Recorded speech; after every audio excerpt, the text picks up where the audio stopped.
Usually Be Amazed videos are decent.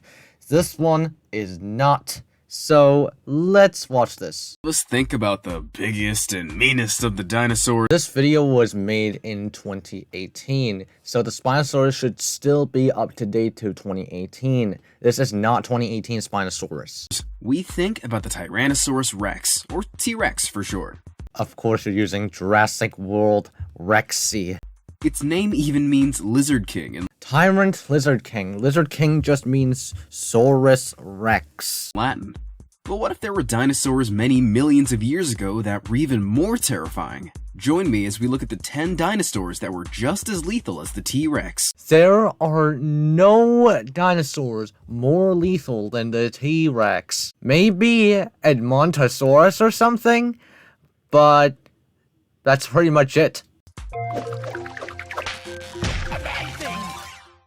Number 10, Majungasaurus. Compared to the T-Rex, the Majungasaurus is a literal baby. Majungasaurus won't really pose a threat, especially compared to the T-Rex. Chances are you haven't heard of the Majungasaurus, but that's about to change.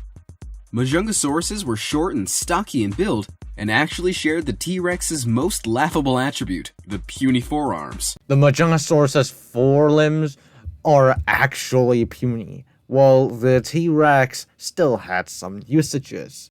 But, as with the T-Rex, that's no reason to underestimate this dinosaur.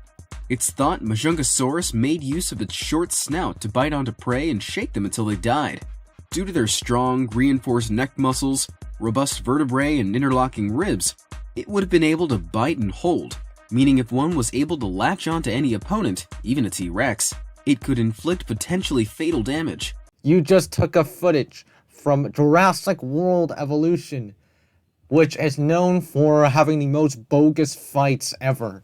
Whilst there's no evidence proving it ever faced off against a T-Rex, because they both lived in completely different areas despite existing at the same time. It seems clear that if given the chance, this dino would have been a fierce opponent. Which couldn't be farther from the truth, because the T-Rex is simply too massive for the Majungasaurus to deal with.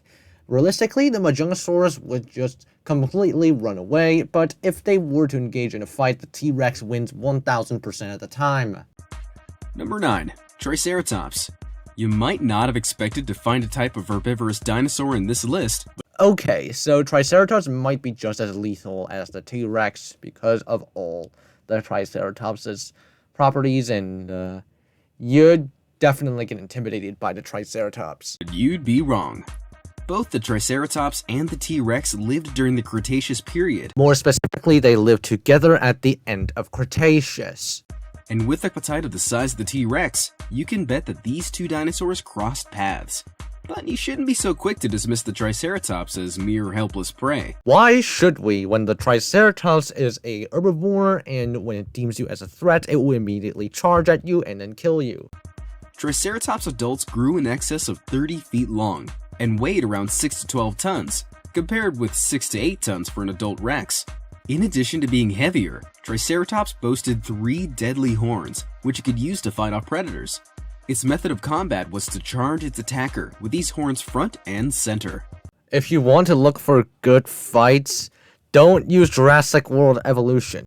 In a T-Rex versus Triceratops standoff, all the Triceratops has to do is penetrate the T-Rex skin with one of its horns, and it would be game over. The wound would be fatal and leave the T-Rex severely injured, unable to hunt and bleed out. Okay, so I guess the Triceratops would be also very lethal, maybe just as lethal as the T. How do you compare lethality of dinosaurs like T-Rex, Triceratops, and Albertosaurus? I don't really know. Number 8. Mapusaurus. This was one of the giants of the Cretaceous period, with adults growing up to 40 feet in length and weighing in at around 3 tons. Okay, so I'm not sure about 2018 estimates, but in 2024, Mapusaurus being 3 tons is just way too small. This dinosaur had an intimidating arsenal at its disposal when it came to hunting prey, including large, serrated teeth and powerful tail and legs. But what made it even more lethal for its victims was that it probably hunted in packs in order to bring down much larger prey. So I'm not really going to complain about the Giganotosaurus over here, but I'm going to complain about the pack hunting. The Mapusaurus did not hunt in packs. They might have hunted in loose gangs to get meals off of Argentinosaurus. Obviously, they're not going to kill the Argentinosaurus because the Argentinosaurus is too big. They're just going to slice some flesh off of Argentinosaurus and let it recover to get more meat out of the Argentinosaurus. Such as the 100-ton Argentinosaurus. With this in mind, Mapusaurus would have been a formidable foe for the T-Rex. Had they lived in the same point in history, that is. For one thing, Mapusaurus had much longer and better developed forearms than the T-Rex. Would they have any use though? I doubt it, because the Mapusaurus, like most other predators, would use its head to hunt. Which could have proved useful in combat. But more important than this, Mapusaurus was considerably lighter and more agile than its competitor, which may well have given it the upper hand in avoiding the T-Rex's blows and landing some of its own. It could, but T-Rex would still win because T-Rex is too big and has the better fundamentals. Number 7. Albertosaurus. Whilst Albertosaurus might not be as well known as the T-Rex, it actually has many more surviving fossil specimens.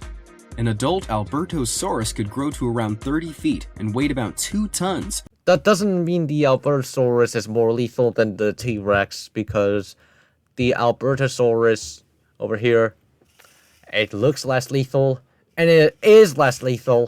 Which essentially made it less than half the size of a T-Rex. Oh, so this guy correctly states that dinosaur size is determined by mass. However, don't let the stats fool you. Albertosaurus is known by paleontologists as one of the fiercest killing machines of the late Cretaceous era, with its speed and agility making up for what it lacks in sheer size. In fact, recent studies have shown that Albertosaurus was almost certainly a much faster runner than the T-Rex. You just showed the Allosaurus, though, not the Albertosaurus. Allosaurus and Albertosaurus look wholly different. And would have hunted down its prey in high-speed chases designed to isolate the victim from its herd. Not Jurassic Fight Club. They look at all of these poor Pachyrhinosaurus, aka Stupidoceratops succatudinus. Thanks, Paleo Nerd. Comparing these two dinosaurs, T-Rex has the much larger skull, coming in at around 5 feet long.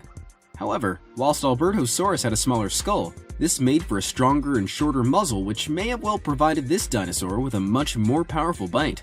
Number 6. Allosaurus. The Allosaurus is really only equipped to deal with Stegosaurus, but that is pretty much it. This was a carnivorous species of dinosaur that lived during the late Jurassic period. Don't call Allosaurus a species, it is a genus, not a species. As opposed to the Cretaceous period dominated by the T-Rex. Whilst Allosaurus and T-Rex were about the same height when fully grown, there was a weight difference in that Allosaurus only weighed around 2 tons. I can't really complain about most of these, because most of these, they just feel outdated. As with some of the previous entries in this list though, the lighter weight is arguably a positive attribute when it comes to speed and agility, in particular in hunting down prey. The Indominus Rex is not prey. The Indominus Rex is a fictional animal. For another thing, the genus of tyrannosaurs who lived during the Jurassic era would have been much smaller than their descendants, making them much easier targets for roaming Allosaurus.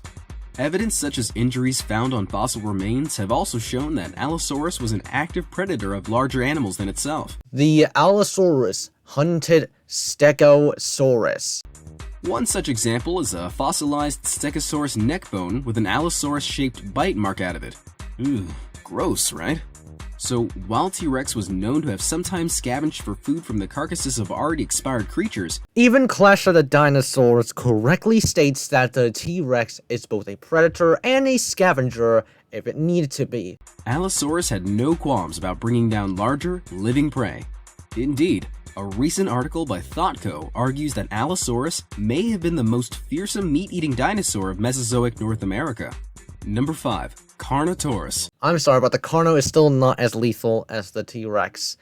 Again, how do you scale the lethality of certain creatures? The name Carnotaurus means meat-eating bull, and when you take a look at the artist's rendering of this dinosaur, it becomes pretty clear why it was so named. Alongside the two sharp horns protruding from its skull, Carnotaurus was equipped with long, powerful legs, which made it one of the fastest dinosaurs in its 2-ton weight class. Doesn't mean it would be just as lethal, if not more lethal, than the T-Rex. Analysis of its horns show that they would have been effective for combat, but because its skull was not built to withstand rapid heavy blows, it would probably have been used to give other dinosaurs slow, purposeful shoves, which would still have been enough to get into a serious tussle. If the Carnotaurus had sauropods in its environment, it definitely would not want to deal with them. If you've seen the movie Jurassic World Fallen Kingdom, then you'll already have seen a T-Rex face off against a Carnotaurus. And utterly dominating the Carnotaurus. Besides, Jurassic World Fallen Kingdom is just a fictional movie, and not actual, accurate paleontology. However, with the combined power of its horns and ability to charge at unusually high speeds, I suggest that the final outcome for a fight between these two dinosaurs is not totally cut and dry. But it is totally cut and dry because the T-Rex is too big for the Carnotaurus to deal with.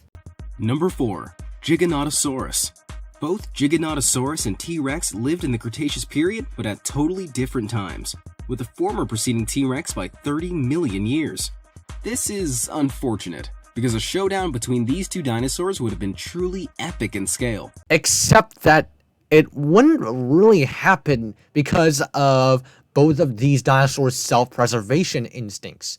Both would just walk away because they know that getting into a fight with each other would mean a disaster for either one of them. Not even one of them, both of them. Both of them would end up getting injured and then potentially die because of infections or something. When you think of huge, terrifying carnivorous dinosaurs, Giganotosaurus certainly fits the bill. In fact, this dinosaur wins first place as the largest meat-eating dinosaur of Cretaceous South America. At least you mentioned South America. That is correct. In North America, it's definitely the T-Rex. So, yeah. But let's take a look at the stats behind the title for a second. Giganotosauruses outweighed the T-Rex, with fully grown adults weighing around 10 tons. That claim is probably not even outdated. That's probably ridiculous. In 2024, the T-Rex is just slightly larger than the Giganotosaurus. Despite this heavier weight, though, Giganotosaurus was capable of running at speeds of up to 20 miles per hour, compared to the T-Rex's rather paltry 10 miles per hour. Both are probably outdated, so I can't really complain about those. There's also strong evidence that Giganotosaurus is hunted in packs, or at least groups of 2 to 3 adults. Stop with the pack hunting. Just because you saw a planet dinosaur in Dinosaurs of Patagonia doesn't mean that you could come to the conclusion that they hunt in packs. To hunt down giant Argentinosaurus as their ongoing food source. The Giganotosaurus and Argentinosaurus lived in different formations, thus they did not coexist with each other. Instead, the Mapusaurus did indeed coexist with the Argentinosaurus. Either way, it seems clear that a Giganotosaurus would have been more than capable of giving a T-Rex a run for its money. Number 3. Carcharodontosaurus. I'm glad you used the Monsters Resurrected Carcharodontosaurus instead of the Planet Dinosaur Carcharodontosaurus. The Monsters Resurrected one is just better. This dinosaur was named after the great white shark due to its terrifying array of teeth. They lived during the mid-Cretaceous period and could grow up to 30 feet long. They grew even longer than that, and they didn't have a mass of just 5 tons. Even though they're still smaller than the T-Rex, which the T-Rex is definitely outdated. The T-Rex now has a mass of like 8 to 10 tons or something. I'm honestly not really sure. I didn't really catch up with most of paleontology stuff. With a weight of around 5 tons. As seen with the Giganotosaurus, Carcharodontosaurus also had powerful legs capable of running faster than the T-Rex at up to 20 miles per hour. Plus, with a jaw full of 6-inch long serrated teeth, it's easy to see why some paleontologists have called this beast Africa's answer to the Tyrannosaurus Rex. Except that neither of them would engage with each other because of self-preservation instincts, like I said. These teeth would have acted like switchblades, able to slice through flesh like a knife through butter, capable of leaving gaping. That is the Ceratosaurus from Jurassic World Evolution. You know, Remember when the Tyrannosaurus was ridiculously oversized for Jurassic World Evolution? Good times, man. Wounds, which could eventually prove fatal to opponents. Perhaps it was fortunate for T-Rex then, that these two dinosaurs didn't cohabit Earth at the same time. No one would want to engage with each other anyways. Number 2. Seax microrum. This type of carnivorous dinosaur lived in modern North America during the late Cretaceous period. Adults grew up to 40 feet and weighed around 7 tons. Seax was a colossal predator and came second only to the T-Rex itself in terms of size. As of now, though, it's still also smaller than like Giganotosaurus, Mapusaurus, whatever. From fossils found in North America. This species of dinosaur was actually a member of the same family as the Carnotaurus during a period of time when that dinosaur was the top predator of the age. The thing is, Seax microrum was not a Carnotaurus, did not belong to Carnotaurus, did not belong to literally anything, really. It is still uncertain. Still, this dinosaur would have been a formidable opponent against the T-Rex of its era, since studies have shown that types of Tyrannosaurus that lived around this time would have been much smaller than we're used to seeing in pop culture. And they would have been kept in check by much larger predatory dinosaurs such as the Seax. There exists fossil evidence from the Cedar Mountain Formation, which shows the huge size difference between the two, to the extent that Tyrannosaurs wouldn't have even tried to compete for the apex predator role. Except that if we were to put a T-Rex, an actual T-Rex, in Seax microrum's environment, the T-Rex just wins 100% of the time. It was only the later generations of Tyrannosaurs who would have been more than a mere nuisance to the Seax, and able to put up a fair fight. Before we get to number 1 on our list, here are a few special mentions. While not as giant in size, Oviraptors were certainly lethal to T-Rex, as they like to chow down on Tyrannosaur eggs stolen from the nest. Oviraptor was only found in Asia 75 to 71 million years ago.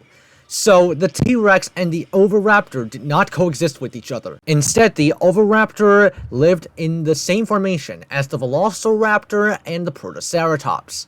Other fearsome enemies were Dakota raptors, which grew up to 18 feet long and were equipped with a sickle-like claw, which evidence has shown made them large enough to compete for food sources with, and even kill, juvenile T-Rex. To be fair, the Dakota Raptor lived in the Hell Creek Formation just like the T-Rex, and a juvenile T-Rex, I guess a competition would be fair. Competitions would be fair, with Dakota Raptor and the juvenile T-Rex trying to hunt, like, Ornithomimosaurs, like Ornithomimus.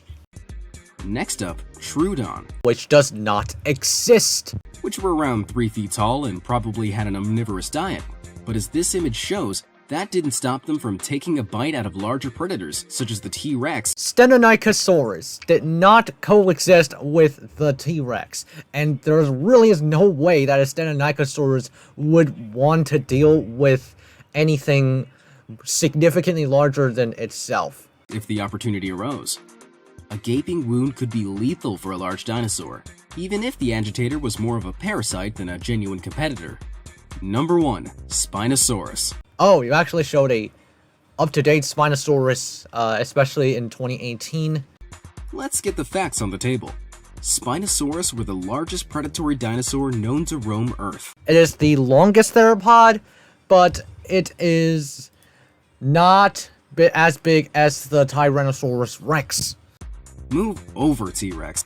This terrifying specimen weighed around 10 tons and could grow up to 50 feet long. That does not look like a Spinosaurus in the slightest. I mean, look at the skull, and oh my god, everything else just feels outdated, and the pronate wrist as well just hurt my soul. I don't care, this is going to be the thumbnail of my video.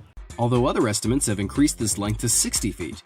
With a 2-meter-high spine on its back? Not the monster's resurrected Spinosaurus, and the 60 feet long is just not... It's just completely ridiculous as well. I mean, it's probably outdated. Obviously, this is definitely outdated, 60 feet. As long as it isn't 273 feet like the monster's resurrected Spino, then I could say that it is outdated. At 60 feet that belongs to the outdated category. They had a long neck, powerful jaws, and strong clawed forearms to fight with. It was also partially aquatic, meaning it had 2 arenas for hunting in, both in and out of the water.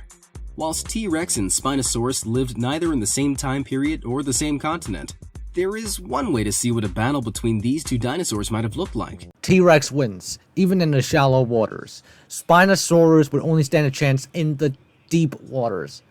It would have a better chance, though, than the T-Rex at winning in deep waters. But in shallow waters, T-Rex still wins. Take a note from Jurassic Park 3, which gave us a standoff between the Spinosaurus and T-Rex, which ends in favor of the larger opponent. It makes sense. Not only was the Spinosaurus a larger beast, it had more powerful forearms which were built for slashing prey apart and grabbing them. This really just only appeases to Spino fans. And I don't mean all the Spino fans, I just mean the ones that despise accuracy and stick with the JP3 Spino. Unlike the famously puny arms of the T-Rex. The T-Rex's puny arms will not matter, because the T-Rex just has better fundamentals compared to the Spinosaurus. Goji Center's analysis is very good. What's more, real-life paleontologist Paul Sereno, who has seen this movie, agrees that Spinosaurus would have been the victor. Categorically so had the fight been in water. Sounds pretty conclusive, but it would always be good to see an on-screen rematch, right? Please, scientists, get back to engineering these beasts back to life just so we can find out. The DNA of these guys are long gone. We can't replicate them. Even so, do you think any of the other dinosaurs would conclusively win against a T-Rex? Or do you disagree with what I've said? Let me know in the comment section down below, and thanks for watching. For a Be Amazed video, this is really, really bad. They really shouldn't delve into paleontology, because Be Amazed just kinda sucks at paleontology. Be Amazed is fine in other categories, though. That's for sure. Thank you guys for watching. Hope you enjoyed it. See you all in the next one.